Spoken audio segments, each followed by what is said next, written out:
Heroin. We all know it's dangerous, powerful, devastating the lives of many, but it's not just hippies and rock stars using it anymore. An opiate epidemic is hitting America, spreading amongst the working class and the wealthy elite alike. Public health experts believe a crackdown on painkiller prescriptions could have forced addicted users to turn to illegal drugs like heroin. Chemically, heroin has a number of ring structures, including a benzene ring and two heterocycles, one with oxygen and one with nitrogen, as you can see. It contains two ester groups and has a three-dimensional structure that allows it to bind to the brain's opioid receptors. Oxycodone, a prescription painkiller and often abused, is chemically very similar. These drugs are metabolized in the body to morphine, which is what binds to the opioid receptors in the brain. In transforming to morphine, the ester groups of heroin must be hydrolyzed. When ingested orally, this process is catalyzed by enzymes in the liver. Water attacks the carbonyl, resulting in a tetrahedral intermediate, followed by a deacetylation and the formation of a hydroxyl group on the molecule.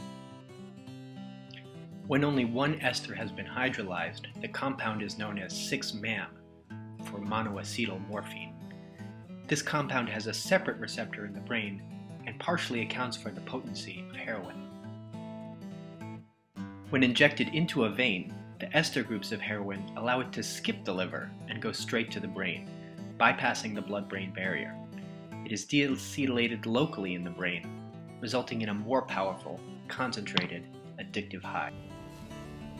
Fortunately, a drug named naloxone has been created, which shares a lot of molecular properties with heroin, and actually has a higher affinity for its receptors. What this means is that if we can get naloxone into the system of a person who's overdosing, which can be done intranasally or via injection, it will knock heroin off of its receptors and reverse the symptoms temporarily. In this way, it's not simply an antagonist of heroin, but is actually what is known as an inverse agonist, encouraging the actions that heroin prohibits, such as breathing. Opioid overdose is a massive epidemic, bigger than motor vehicle collisions. What's important to note is that most people who die of overdose aren't alone, which means that we can teach basic first aid to people who are likely to witness overdose and really save lives.